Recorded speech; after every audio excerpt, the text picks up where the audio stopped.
got the You can't nerve say to that on say something. Facebook, can you? What Can't up? say What up? the What up? T-word. We live. Back at you again. This is gonna be a really uh gonna be a really good episode. Let's tag some people. Let's get in here and tag some people. Thanks for joining us. You could be anywhere in the world, but you choose literally anywhere in the world on the internet, but you chose to be here with us tonight. See, talk things to make your seeds walk. Bobby, Trisha, Precious, and I'll do my regular traditional pick on Bobby for obvious reasons. Thank you for not wearing the tank top. Do this for a couple more weeks to create that kind of tank top drought, and then we'll be thirsty for more later, possibly. Possibly. But anyways, let's tag some people, get them in the room, because I really wanted to talk about this King Richard movie. Now, I want to be a responsible journalist. I don't want to talk about it too much in detail and specifics with the movie because I haven't seen it yet. I'm going to watch it tonight. But let me clarify. What I do want to do is I want to talk about the premise that a lot of Black fathers have been accused of, them being sexist, them being abusive, them being using toxic masculinity and patriarchy to run their households and whatnot. And so I just wanted to ask the question, is it responsible to celebrate abusive parents who raise successful children and adults? I seen the same thing with like Joe Jackson. We saw the same thing with Floyd Mayweather's father. We saw the same thing with what's the one brothers, man, you know what I'm saying, who play ball, LeVar Ball. A lot of people was on his head, and of course I don't agree with a lot of the stuff that these parents say and they do in their parenting skills. However, at the same time, I'm not trying to raise the type of children that they're trying to raise. They are trying to raise extraordinary children to not only survive in their social economic conditions, but also make a lot of money so they can have generational wealth. And that wasn't necessarily my goal. I wanted to raise just, really good, informed, citizens, I'm saying, just good people. A generational wealth, yeah, of course. I mean, I think you'll be, a little bit strapped not to find a Black person who would want that for their children. But I just wanted to get y'all feedback, and people out there, I want y'all to get in the comments and stuff. Please comment and share this. I want to know, what do y'all think? Is it responsible to celebrate abusive parents who raise successful children, specifically Black parents, knowing the conditions that they have to grow up in and whatnot? I mean, is that responsible? Is that cool to do? Because there's a lot of problems with some of those parenting skills, a lot of problems. And when we talk about adverse childhood experiences, we talk about ACEs and things that lead to trauma, that leads to stress, that leads to things that impede children's learning, that leads to young people being introduced into the prison industrial complex. A lot of these parenting styles, you know what I'm saying, contribute to very toxic behavior. So I just want us to be balanced in this. And before we be like, oh man, stop just criticizing and demonizing Black parents, I want to also remind you, like, a lot of these strategies specifically that Black men do on a different topic, you will be like, man, that's toxic masculinity. You know what I'm saying? So we got to have a balanced commentary and response and unpacking of this. So, I mean, what y'all think? What's the first thing that comes to mind? Trisha, Precious, someone jump in first. What you think, Bobby? I'm probably never going to be a fan of using 2020 and 2021 vocabulary buzzwords to evaluate the parenting style of someone that successfully raised two of the greatest athletes, male or female, also that happens to be Black of all time, who have been successful in business, successful in sport, have basically done nothing to publicly embarrass their family. These two women have been outstanding representatives of the community. So I have the hardest time saying anything negative about the way that they got there, especially when they're endorsing the version of events by executive producing the film and putting their signature saying, yeah, we're willing to give our father credit for his role in our success. I won't tarnish that in any way. That's not something I'm interested in doing. Um, and it's probably because I had a father in my life who absolutely expected me to be not just average, but was pushing me to be everything that he thought I could be, regardless of whether that meant I was going to be a doctor or a rocket scientist or an athlete. It was, you're going to be great because we're going to push you. So I personally can't imagine that as being negative, even though I understand the pressure that it brings. I don't know that that pressure is a negative.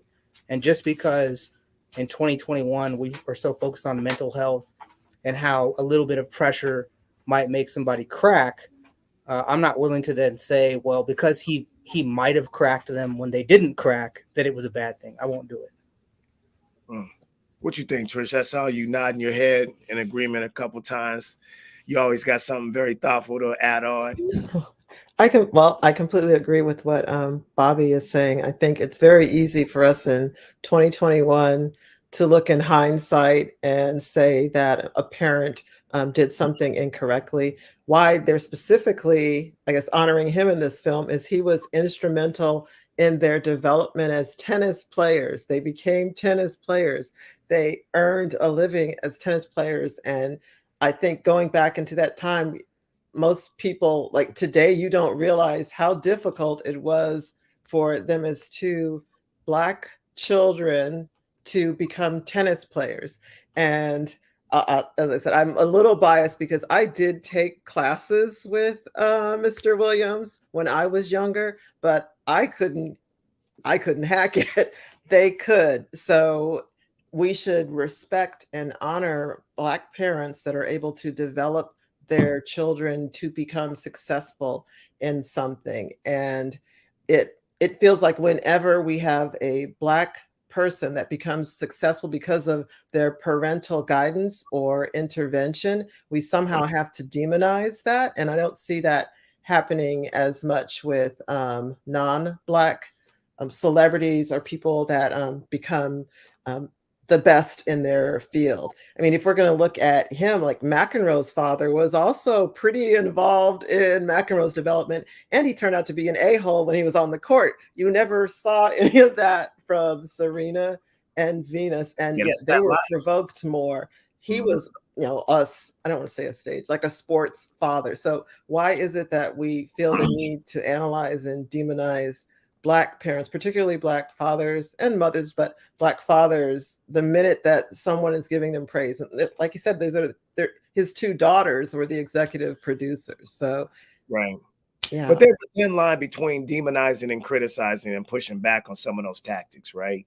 So, like, you feel me? If they didn't turn out to be good athletes and millionaires, and we have to also understand, let's be fair, that the metric system is that they turned out to be some of the greatest athletes ever. Like, that's part of the metric system, that what he did was good. However, if they did not turn out to be great athletes and became jerks, would we be celebrating that? If they turned out different, I don't think that we would be celebrating that. We will be pushing the same narrative of toxic masculinity and unhealthy patriarchy. I would push back on that only because Mr. Williams also taught other Black kids, of which I was one of them. He taught other Black kids tennis. Granted, I did not become a tennis player, and I didn't like some of the things he used to tell me about. His obsession was he didn't want me to hit a two-handed backhand anymore because he was like, you're hitting like a little girl. You can do a one-arm backhand. I refused to do it. So at a certain point, my parents were like, we're not wasting money for you to go there and sit there arguing with him that you're not going to listen to him. What it did teach me, even though I didn't become a professional tennis player, was that anything that men could do, that I could try to do, that I was holding myself back here. So it's not also about, what he did for his daughters. He did a lot for Black children that were taking classes from him at Rancho Cienega Park in LA. So, we it's we should be praising Black men that are doing things like that, not only for his daughters to make them the greatest, but also he was doing things for the community as well.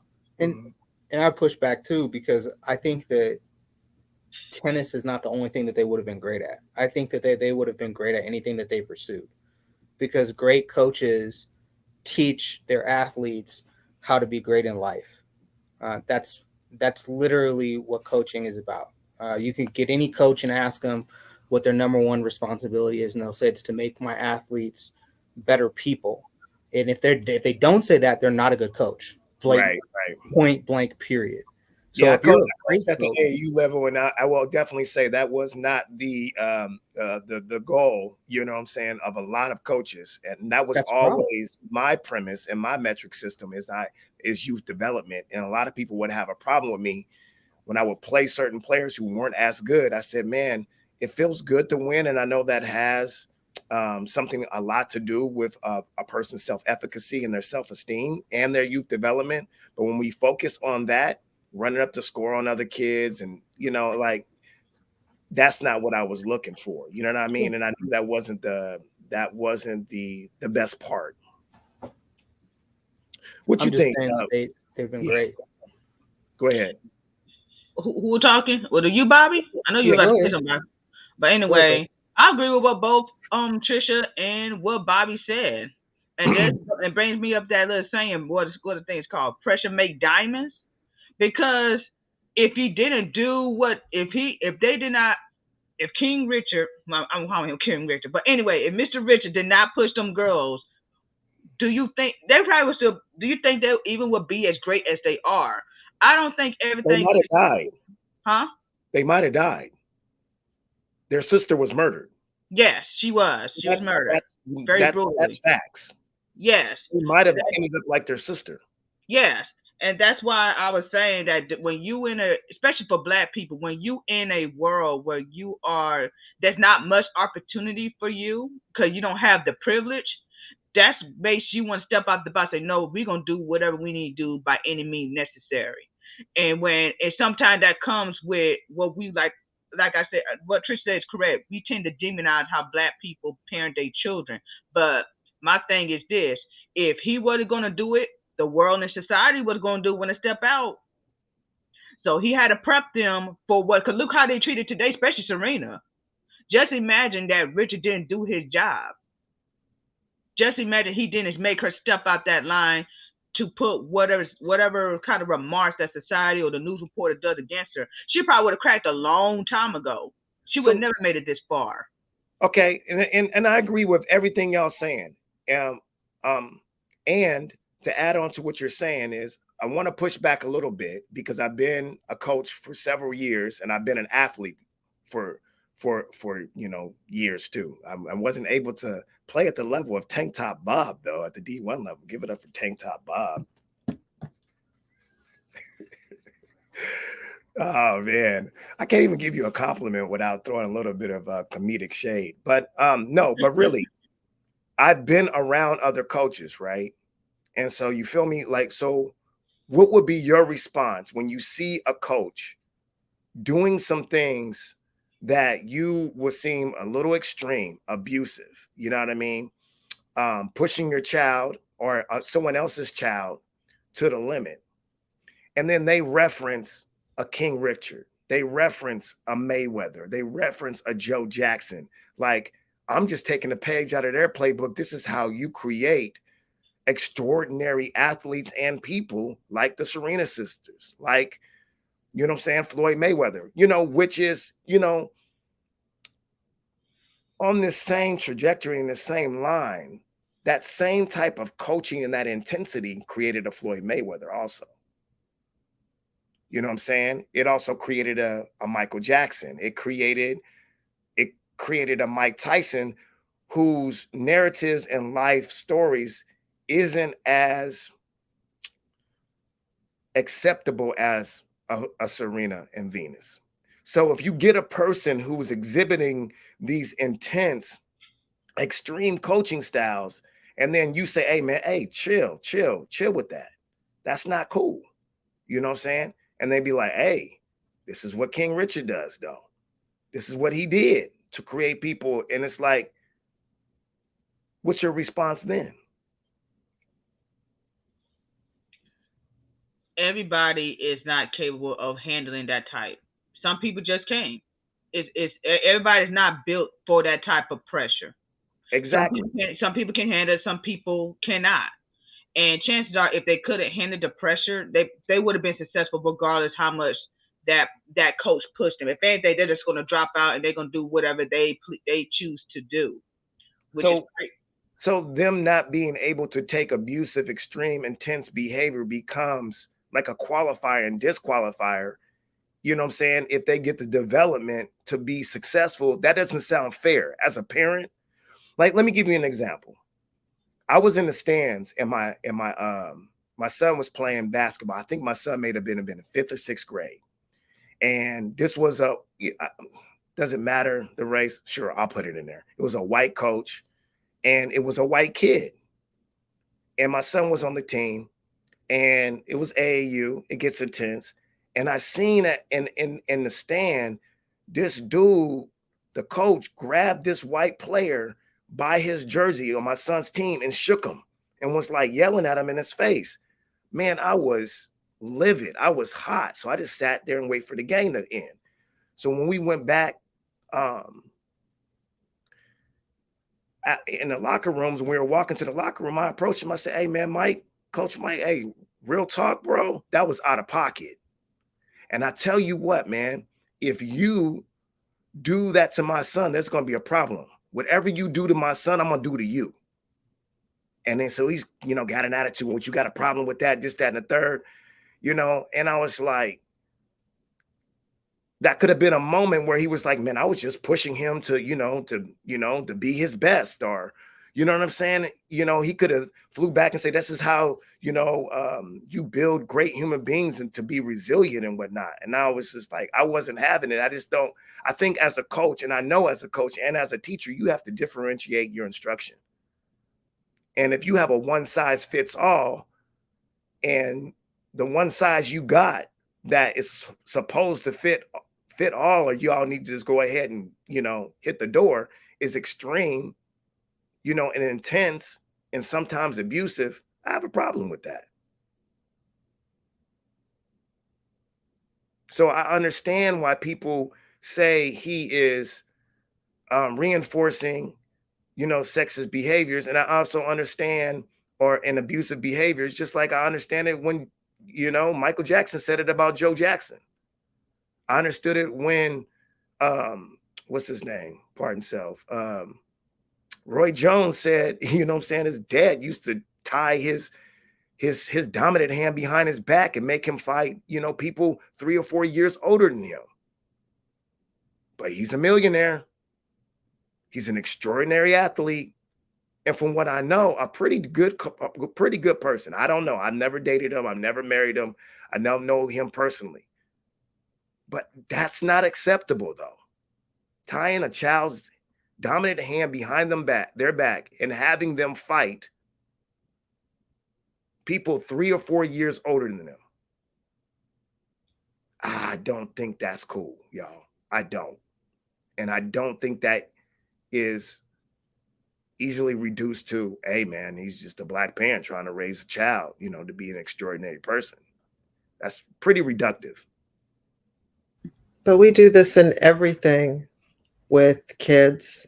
I can even harken back. Like, my mother was born right-handed, but was left-handed, but was forced to do everything right-handed because they thought they were helping her to be successful as an adult because the world is right-handed. But, she reverted back to being left-handed, but she was forced to do things like that. I've had, when I've taught many years, as well as participated in honors programs, I've seen kids screaming about grades, parents screaming at the kids, teachers screaming at kids when they, made lower than an A on something, or when they're taking the AP test, if they came back with the reports and they didn't get 5s and 4s, that they were upset. So they were pushing parents, dragging their kids to make sure that they're enrolled in 5 to 6 AP classes. That's also like high stakes stress, the same to be successful, the same sort of high stakes stress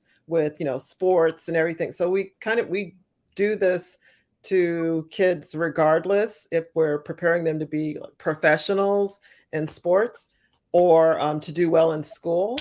So that same pressure is everywhere, but we tend to focus on what we're doing in terms of like sports and entertainment to develop kids and ignore what we're doing to them in schools in terms of academics. I agree with that. And Yeah.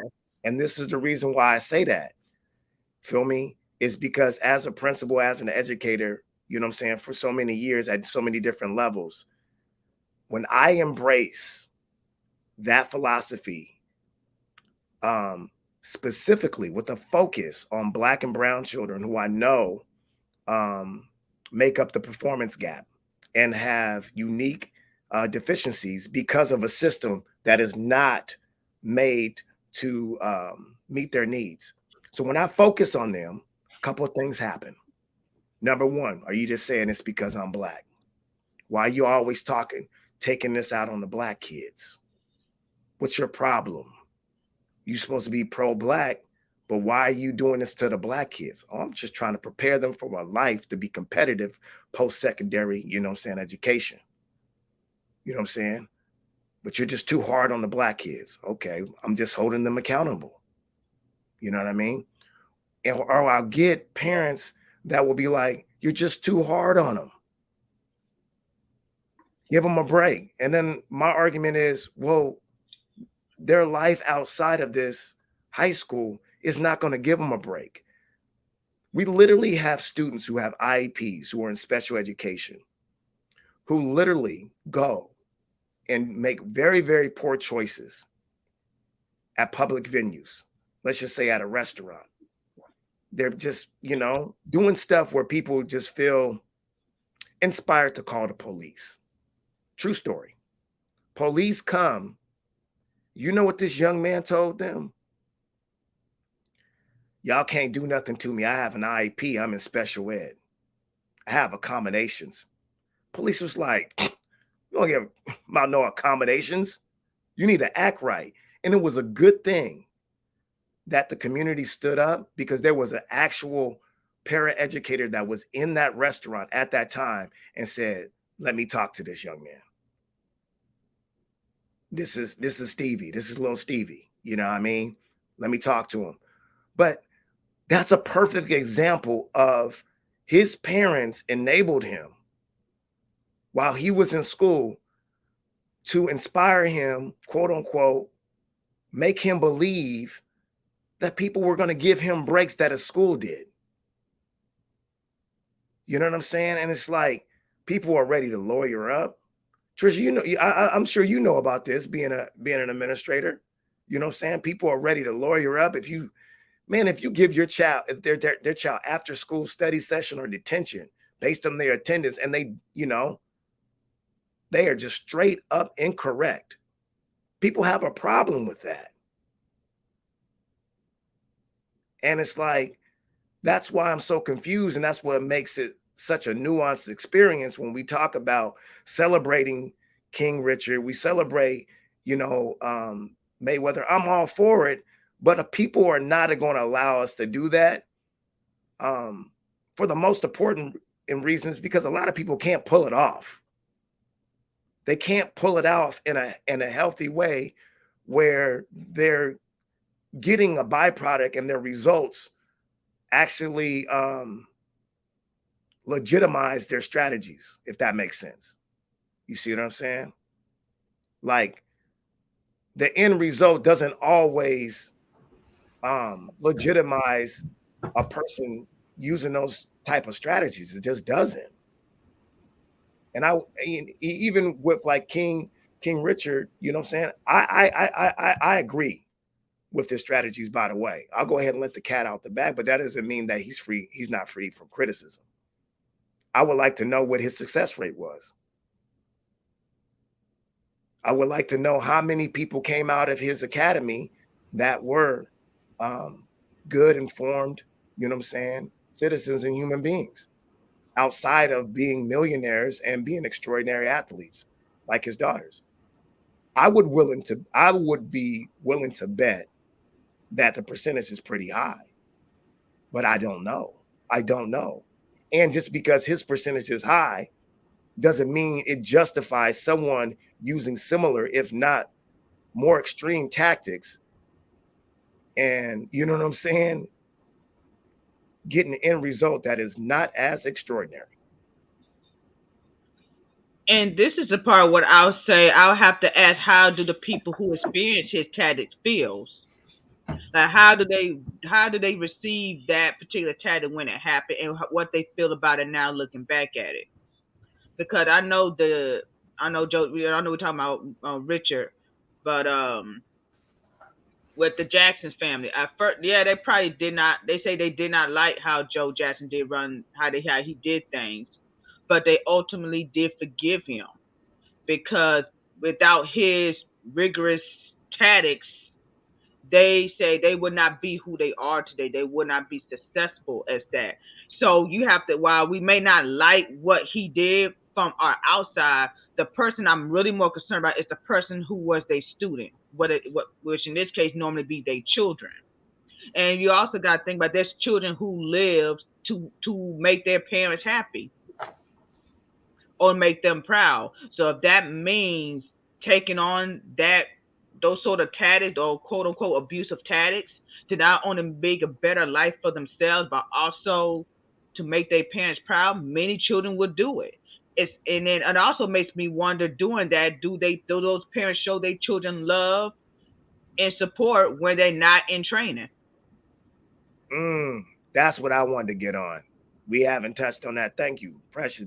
That's a man. That is so important. I was had that in my mental notes because we haven't talked about that. I would like to know what the balance is. When we talk about parents who raise these extraordinary athletes, entertainers, multimillionaires, what does it look on the other side when they're not playing those sports or engaged in that activity that made them so successful? Was there love? Did that parent know how to turn it on and off? And I'm here to say that I've witnessed in sports and stuff like that, parents really don't know. Let me say this. Too many parents don't know how to turn it off. You know why? Because they living through their children. You know what I'm saying? And then that video game mentality comes out. Like we start like basing our parenting off how we play video games because we can control the character or the player on the screen through that video game console. We try to do the same thing with little human beings. In sports, we call them Madden coaches, 2K coaches. Like you trying to coach these kids like you playing a video game. And let's talk about the interracial elephant in the room. Let's talk about the fact that there are some people out there that are highly critical of the Serena sisters based on their romantic, you know what I'm saying, choices that they made with white men. People have even made the reach, maybe it's not a reach, I don't know. I don't know enough, but I'm just telling you what's out there. Made the reach of the reason why they have, you know what I'm saying, sought out these relationships with white men is because their experiences with their black father were so negative or abusive. And he was so controlling. Y'all haven't heard this? I have not, but whoever said it, I'm gonna say that's a mother effing lie because those women dated black men many times before they got with their white partners. So I don't know where they got that concept from because those women did have with black men many times, especially Serena. So I Yes, don't know where they versus got that. Tiger Woods, who also raised by a black father who was obsessed by golf and made his little child become a golfer. No one says that about, oh, because his dad was so, horrible towards Tiger. That's why Tiger doesn't date black women. Or no, because I've never seen Tiger around a black woman, but they don't blame his father for the choice that he made. And he's Caucasian. He's not, black I think it's a and little bit indirect. white. He's always exclusively dated white women, so they don't and married. So why is this It's a little assertion bit more indirect laid at? with Tiger. So what Hmm? now? I see it happen with Tiger, but it's way more latent and indirect, Mm. where they blame the father for introducing him to like a country club, you know what I'm saying, life experience where he's Oh, surrounded by white people, where that would influence his romantic partners. oh, that's interesting. That's interesting. I mean, I've, that could I've, possibly I've possibly be the heard case. that. And to be fair, golf is really still more of a white man's sport if you think Mhm. about it, compared to basketball or football, even tennis. Although Serena Williams and Venus is in tennis, and now we have Miss Osaka. Other than that, did they any other black people in tennis besides those three? Oh, yeah, there are a couple, I'm not from trying to be France, and of funny. I'm course, just like, before them, there was Yannick Noah, Arthur Ashe, so but okay. mostly, and, oh, I forgot the name of the African American woman that won the first Wimbledon before that, but, yeah, there've been sprinkles of Miss Pringle. black people Okay. every now and All then, right. Yeah, I but don't watch usually they're sports from like that, France. so I wouldn't know. I don't watch sports like that, so. Well, I remember years ago where there was a speech by Farrakhan, and he made a similar argument about OJ. He didn't really talk specifically about um, his parents, but just the community in which and the culture that he was raised with, saying that, this is back during the trial, it's like, well, OJ didn't sell out. He got pushed out. You know what I mean? Because he's Mhm. grew up around affluent white people once he got to a certain, level. And from black males and females, athletes. And as a high school, educator, I really do see this. I'd be like, well, there you go. We potentially lost another one, male or female. Once you start excelling in sports, you are leaving behind a tax bracket and a social economic, um, setting that is usually diametrically opposed to the one you were raised in. So Mhm. I definitely see that, um, with males and females. But Trisha's right. You don't really hear that much, um, criticism when black men dating, white women. Depends on what barbecue you go to, actually.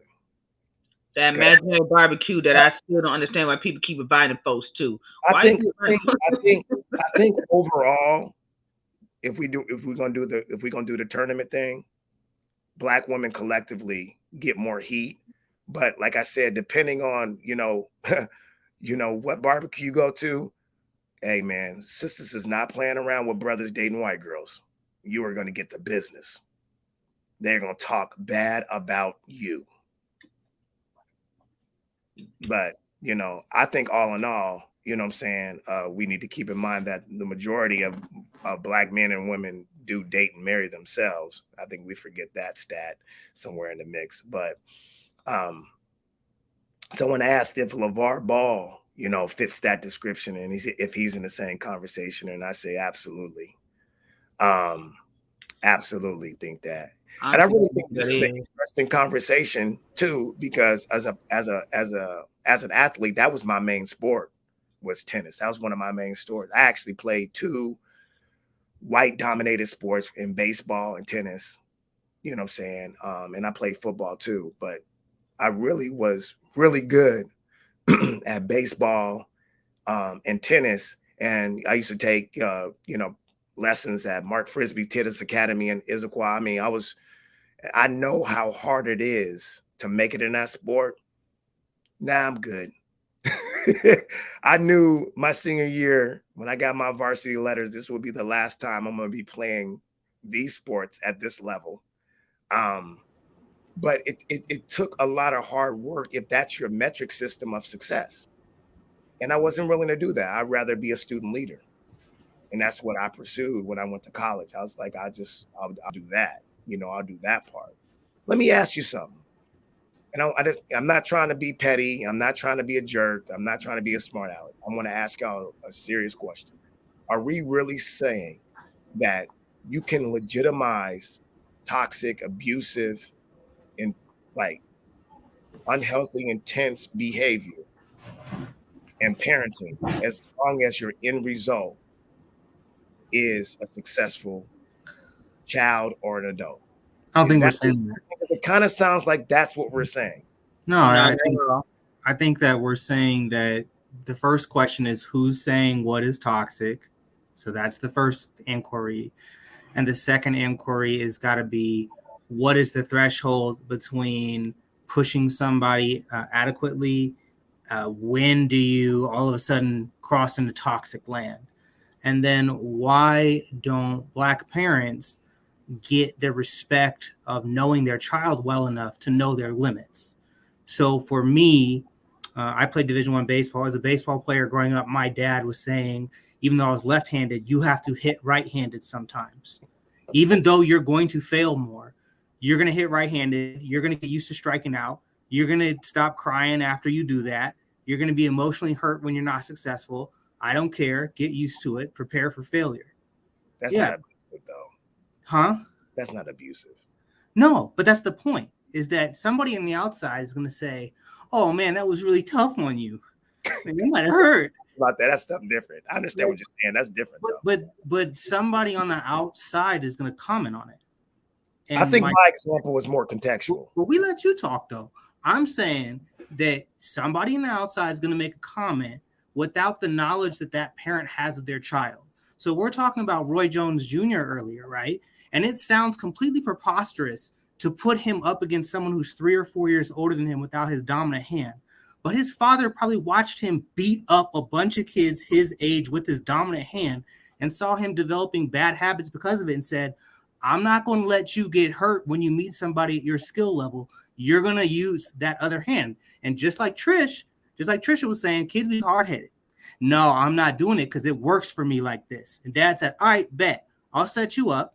You're going to have to use the other hand. You're going to learn how to move your head.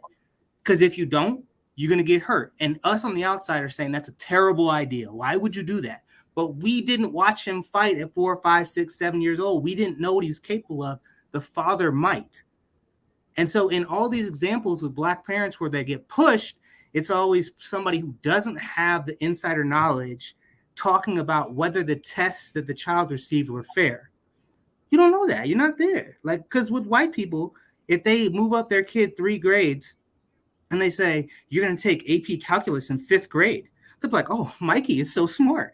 Nobody's like, you're really challenging Mikey and his brain is not developed at that rate yet. You could be damaging his confidence in academics forever. Nobody says that. And so I'm saying keep that same energy, because you got to give people credit for knowing their child. And that's the reason why I said earlier, great coaches know their athletes and they develop them for life. It doesn't sound like King Richard was over here pushing Trisha to become Serena. She was trying to make Trish the best version of Trish.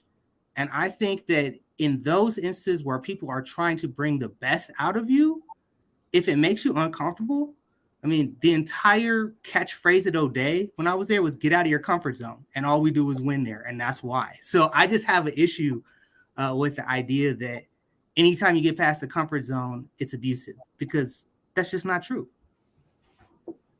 Well said. Well said. Real quick, I want to read this comment by Taylor D. She said, no, because people can also end up battling low self-esteem, personality disorders, mood disorders, suicide, or PTSD.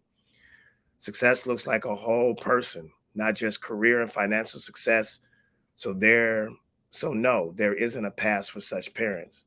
And that's what I was trying to, say. It's like our metric system is still, again, their performance in that said sport. But they're not either or situations. You can address both. Your mental health can be addressed because you're addressing the whole child, but that still doesn't mean your parents can't know you well enough in order to push you in other areas. So both can exist. It's not one or the other. And yeah, parents should, in a healthy environment, a parent will know their child well enough to know the other mental health issues that they can't address to bring them to have help with that.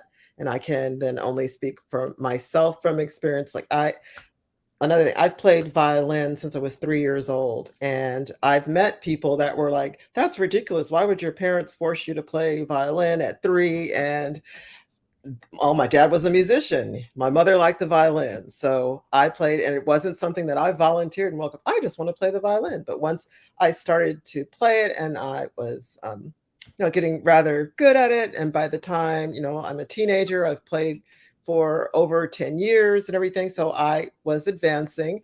I used to probably play and practice until my fingers would bleed. Other people would probably say that's ridiculous. Your parents should have stopped. But no, they were pushing me because then after a while, intrinsically, this was something I wanted to do. And it taught me about you put effort into something and then you will receive results from it. So that's something that I could take from other places. Now, later on in high school, I developed an eating disorder. Parents addressed that had nothing to do with the fact that I played violin, or there were other stressors, probably more the AP and honors thing and all of that, and being the only Black girl in a school. Those things were stressing me to the point where I developed the eating disorder. The other aspects where I was pushed, and they also pushed me in tennis and all these other things, that had nothing to do with the fact that they knew me well enough to address the mental health issue I had going on, but they were still also pushing me to do well in school and to play violin. So what's the reckoning? Like, how do you resolve that though? How do you resolve a person when you read their tell-all book, right? Feel me? Who have these parents who did these tactics, you know what I'm saying? And then you say, and this happens quite often. Yeah, but what you didn't see is that me doing all those things, like D Taylor said, led to me having this problem, this problem, this problem, this problem, that problem. Like, how do you resolve that knowing that had there been different choices made with those parenting, strategies, that there's a possibility that they wouldn't have these disorders and issues? Because childhood in and of itself, when you think about it, it is a traumatic experience, and there will be traumatic things that happen to you. And I guess part of working through that, either with therapy or help, is addressing the fact that it's a traumatic experience. Your parents, particularly if they're Black parents, they were probably doing the best that they could. Doesn't absolve them if they're doing things like, sexually abusing, that kind of thing. But there's still Black people trying to live in, like, for the women, in a patriarchal system, and the men in a race, both of them in a racist society. They're still trying to do the best they can for their children, because they're also observing the fact that probably they're not receiving the best for their children or for themselves, and yet they're still trying to push you to be better. So, like, for the things that I now in 2021 can look at my parents and say they should have done something different. Okay, that's nice for me to, what is it, Monday morning quarterback? I forgot, whatever day court, to look back and say what they should have done. But I also have to look at it through a lens of what they were experiencing, that there's no playbook on how to raise children. And particularly if you're Black and descendant of slaves, then you probably don't, unless they seriously took interventions in order to become better parents by the Western definition here, then yeah, they're probably made some mistakes along the way. And yeah, just to forgive and have some grace, but also to work through that so that you can move on and not replicate those same errors for your children. But you are going to make some mistakes. Oh yeah, for sure, for sure. And also about Miss D's comment, I was sitting there thinking, you can experience those things even without your parenting being an issue or stem from that. You can experience those things even as an adult, even without having nothing to do with your parent um upbringing, I guess you could say. And I would also wonder for those who have, and just not to dismiss anything that they went through because that's their truth, but I do wonder would they trade all that in to have a better set of upbringing? I do wonder when I do hear, I wonder would they trade with somebody who did not suffer that, who did not go through that type of upbringing or that type of tactic, where they changed all that fortune and fame for that. Yeah. I always wondered that sometimes. I wonder, would you trade that? Me and Yeah. probably would, because they'd be like, at the end of the day, I got this money. That not everybody thinks like that, but some people do operate on that. And And even it's so yeah. funny I brought about the left hand thing, because I am a left hander. My mom did try to make me a right handed person. I don't think But that's she wasn't abusive with it. She did try to make me write with my right hand, but I went back writing with my left hand. But the funny thing is, I can write with my right hand now, but only when I'm standing up writing on the wall.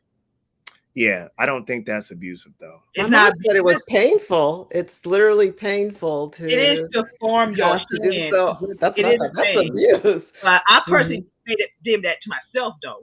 I It's didn't do it abuse because of to her. make someone write with their non-dominant hand. It's My literally mother contrary said it to was the a art. painful experience that Oh. For her. she even, yeah, for her, that it hurt her literally to have to do Yes. that. So you I have would, to I would find a make the form. argument that working out is painful and uncomfortable too. I don't consider that abuse. My man's got to pick a side. Well, shout out to Big to Bob. Now we're gonna Bob make and all Bobby Joe. lefties righties. Yeah, I'm the only left-hander on here, but yes. Did that No, with my son. Listen, I did it with my youngest son. That's why I can. This resonates with me. When he played sports, there was no left hand and no right hand. There was just this hand, that hand. I'll do it with this hand. I'll do it with that hand. That is a version of it.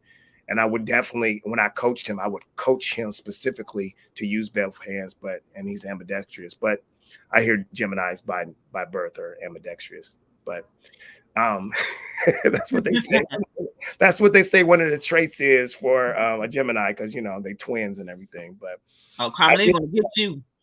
But my thing is this: I think that I would like to see, and some people would say, "Man, man, you're extra logic." I would like to see the same intensity, and maybe parents, if they knew better, they would do better. I would like to see the same intensity on the mental health and the mental wellness as they put on, the sports and things of that nature. And we hear that a lot with people who raise their children to be athletes, but they don't raise them to be academically inclined, like they raise them to be, athletically inclined. It's the same argument with mental health. And I think that, I think we make some good points tonight. And I just want to make sure that we're not legitimizing things that reproduce, pun intended, like destructive behaviors and self-destructive behaviors. And we have to figure out what is the end goal and what is that person's role going to be in our community. And when we don't have a sense of sovereignty and autonomy, it becomes increasingly hard for us to figure out, how can I raise this child to be a contributing member to our community, when so much of how we raise our children is not for our community, it's for the oppressor's community. So that's when it becomes really, really hard, when we have to make a decision of, like, when are we going to push the limits? When are we going to push the boundaries? And what's going to be our metric system for that? And I found a crossroads in an intersection, like with military. Like, there's so many things about the military I do not like. And there's so many things that I really appreciate and value. And I would never, ever want my children to be police officers. I have family members who are police officers, and I would never want my children to be in the military, just for the philosophy and the value system and what they do, to Black people.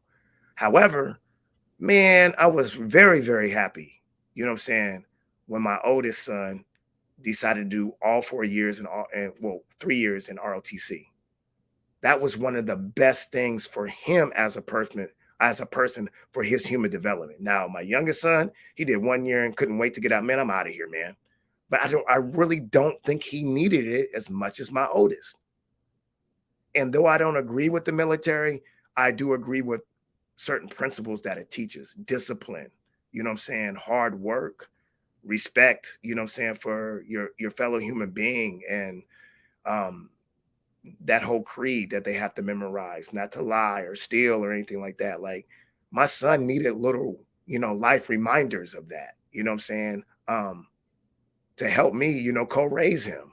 You know what I'm saying? So, but I also knew that I wasn't willing to do the things with my children to make them those extraordinary athletes. I would always be like, so you don't want to do it? Fine, then don't do it. And that's not an option if you want to raise a Mayweather, if you want to raise a Roy Jones, a Michael Jackson, the Williams sister. That's not an option. It's not. But I didn't want to have that relationship with my children because I already knew what the end goal was. I already could see it because I was their age before they never been mine. So I already knew how this book was going to end. It would probably end with my children growing up. Now I'm speaking from my perspective. I'm not speaking from anyone else's, resenting me. And it was already bad enough that my sons just naturally are always looking at a way to physically or mentally or emotionally show that they can hang with pops. Shoot, I learned that, you know what I'm saying? When I, lost my first basketball game in one-on-one against my son, I was tired. This guy was feeling it. I learned that when I boxed my son. I sparred 3 rounds with him. This guy was tearing me up with the jabs. You know what I mean? I learned that with my daughter when we played chess, and she probably beat me like once, but out of all the times. But you know why she only beat me once? I'm not playing that girl. I'm not playing ISIS in chess. ISIS? Going to state when she was in elementary school, ISIS for chess? I'm not playing her. I'm going to lose. I don't want that. I'm going to go ahead and tell it, man. I got an ego for a reason. I'm not trying to play her for real. So I already know that there's a natural component of raising children where they want to, and being a Black dad, I always feel like their mothers could do all the wrong in the world and they gonna still love her. But for me, I gotta play my cards right, so when I get old, someone's gonna change my diaper and not resent me. And I feel like there's way too many situations where people are raising these kids and our children, pardon self, they're not goats, to be extraordinary human beings and be millionaires, and then they end up not liking their parents. And so we can say, okay, yeah, we're hard on Black parents. I agree with that. We demonize Black parents. I agree with that. People from the outside should not be telling Black parents what to do with their children when they're not faced with the unique oppression and trauma that we have to deal with. I agree with all that. However, at the same time, man, I don't want my children not to like me. I told someone, when people tell me they have a problem with me, I say, man, it really doesn't bother me. When Mecca, ISIS, or Askia have a problem with me, then that's when I start having a problem with someone not liking me. So, I mean, that's my end game. I think we also, as Black parents, I think we tend to treat our kids like adults too early. That's the core to them not liking you, as well as if you're going to treat them like adults when they're little kids, and you're also going to push them to excel in different areas. That's the recipe for disaster thing. So, and that's not even if the kids are being trained to be the best in something. We especially teach. Well, I was going to say girls, but boys too. Black girls and Black boys. It's like they're born adults, even in terms of we don't explain to them how to do things, and we'll just start yelling at them, and that's not parenting. And not having patience with them as parents, and then at school they don't have patience with them, and then we wonder why they don't like their parents necessarily, and especially even when they turn 18, the threat that you get out my house when you're 18 because you're an adult, but developmentally you're not an adult. So why do we keep pushing the kids out at 18? All kinds of things. So all of those things combine, plus I would think it would really mess up their mind. Like even in a Michael Jackson situation, you're being treated like an adult and you're a little kid, and you know that everybody is surviving and making an income because of you. That's your little kid still and your development. So that has to mess up your mind, your thought process, as well as your relationship with your parents to assess how they're parenting you, because you're like, well, I'm the reason that you guys have a mortgage in a house. So why you can't talk to me like that? And you're like 10, 11 years old. So all of those things combined. Yeah. Yeah. We've come to the point. We're at 55 minutes in. You know what time it is. It's what's the plan of action? When we talk about parenting, when we talk about celebrating parents who may have some parenting strategies we don't necessarily agree with, when we talk about the end goal of them raising successful children and successful adults who are extraordinary millionaires and historical athletes, like what's the plan of action when we are celebrating certain parenting skills, and also when we are actually utilizing these certain parenting skills to raise children? What's the plan of action? Who wants to go first? I guess I'll go. I think the plan of action is when it comes to when it comes to pushing your kids to be great. This is the part where you actually do. I do agree with what Trish said. You need to. I think Bobby said that you do need to know your kids and their limits and what they're capable of doing. Everyone is not meant to be an athlete. And I kind of had this conversation with somebody many times in my family, but I ain't gonna bring that up.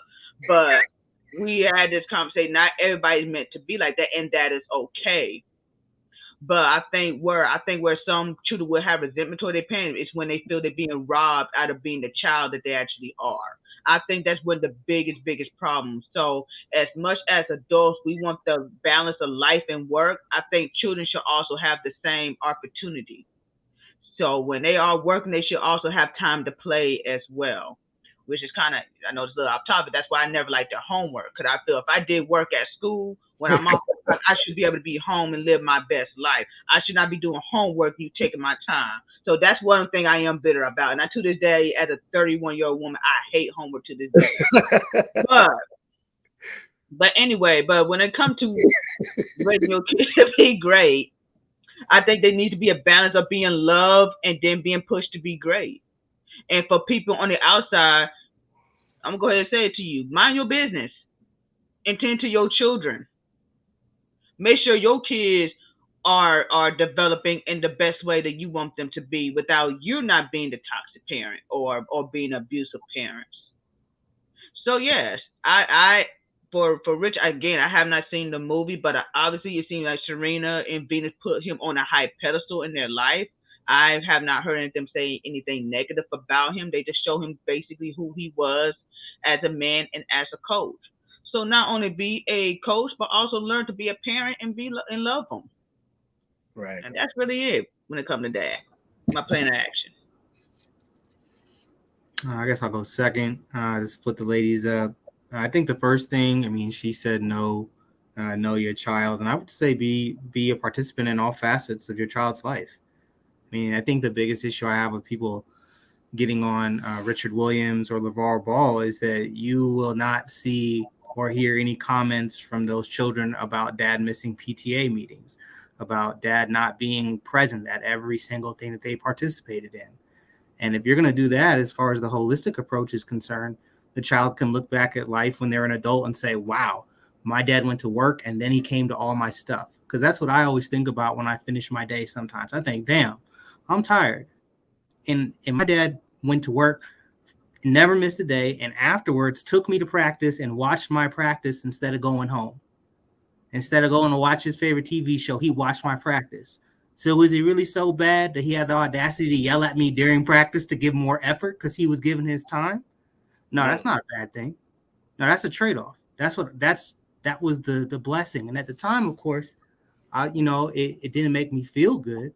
But there's a lot of stuff in life that you're not going to feel good about that isn't a negative thing or doesn't have a negative impact. So if you want to raise kids that are going to be soft and think everything's going to be, butterflies all the time, that's fine, but at least be present. And if you want to make that decision, I think, Logic, the best thing you said tonight was you have made a philosophical decision that you were not going to be at odds with your children. that's completely fine. But you need to make that decision as a parent, because you're not going to be able to do it both ways. You're not going to be able to slip and slide between, I'm going to be the parent that doesn't care for my kid that doesn't like me, and I'm going to be their best friend. Because I can tell you right now, my dad told me very early on, I don't care if you don't like me. And that's how he parented me. And I didn't like him for a long time. But I grew to respect him because he was still doing every single thing he was supposed to do as a father. And I had no choice but to say, I am the luckiest person in the room at all times when it comes to dad, because he's always there. And he's in my ass, but that's because he's here. And I actually got these kids that are looking for their dad at practice, looking for their dad at the game. I wonder if he's here, and I want to be upset because he's yelling.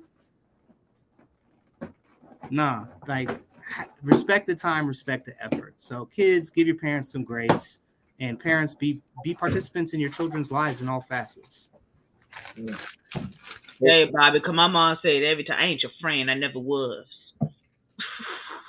That's what I said to my children too, because that's what my mama told me. My mom said, I'm the adult, you are the child. I don't drink with my kids. We're in our 30s and 40s. I ain't drinking with y'all. Y'all my kid. I don't do that. No, y'all gotta go to another room. Go ahead. My mom's too. My mom's too was, I would be pretty pathetic if I needed to have you in order to make a friend for me. Like, I went through 9 months of carrying a friend, and I got to wait to talk to you. You're not my friend. But we should first, of course, every parent should get to know their child in order to offer the best possible supports or investment in time to develop their gifts. And so it's really based on the child. Get to know them. If you're going to try and make them the best in the world at something, because statistically, obviously, there's a very slim chance statistically, but it's great that you're investing in your child because you believe in them. Also balance that with some physical contact in terms of love. So making sure you're hugging them, still talking to them, because otherwise all they'll hear from you is the hammer. You need to be perfect, do this, and that can negatively impact your relationship.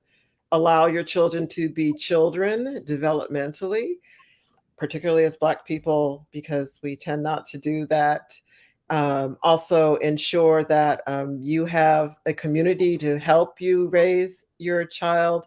So making sure that they're able to interact with the family you are born into or the family you create, so that they can have, positive interactions with others. Because too often when we do see people being developed to be the best in the world at something, those spaces become wider and wider as you ascend. So somehow prepare them mentally for the fact that their world, the higher up they go, is going to be wider and wider, particularly if you're choosing certain sports, or even in terms of certain academic pursuits, it will become wider. So prepare them for that reality so that they don't sacrifice themselves in the end. Mm-hmm. Yeah. Thank you for that. Hold on a second. Yeah, that's a good one. That was a good talk right there. That was a word. My plan of action would be, take the best parts of everyone's parenting. You know what I'm saying? That you study. Take the best part. Don't take the worst part. If you know something ain't working generations before you, then why continue to do it? That doesn't make any sense to me. Like, if you know whooping your child, putting hands on them ain't working, just because your parents did it to you doesn't justify, the strategy. It doesn't. You know what I'm saying? Or,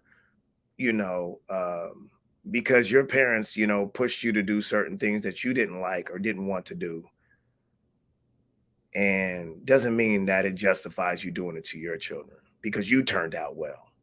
Don't think just because you turned out well and you turned out good that everything that was done in a parental strategy was justified, because your parents weren't the only people that were raising you. Your parents weren't the only people that had something to do with your development. And the reason why I know that, I know some children who have very, very, very toxic, unhealthy parents, but they find the support from the school. They find the support from their coaches, their teachers, and other people's parents. So just because you turned out good might not be because what your parents were doing to you was all that great. So take the best parts. Bobby's putting something in the comments behind my back. But anyways, it's C Talk. I want everyone to have a really good Thanksgiving or holidays or whatever you celebrate, Thanksgiving, whatever you do tomorrow.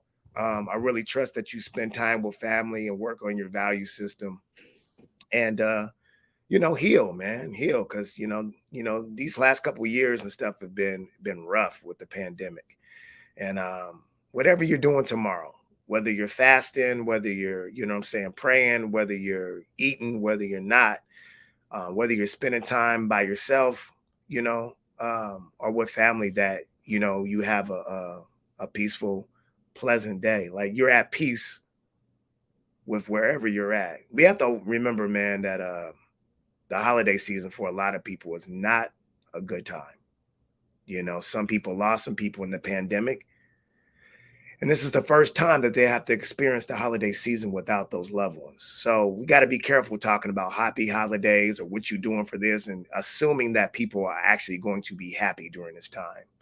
Some people are just trying to be at peace at where they're at. So I want y'all to be at peace, during this holiday season. All right. Love y'all. C Talk. We would love to have some more people, on C Talk.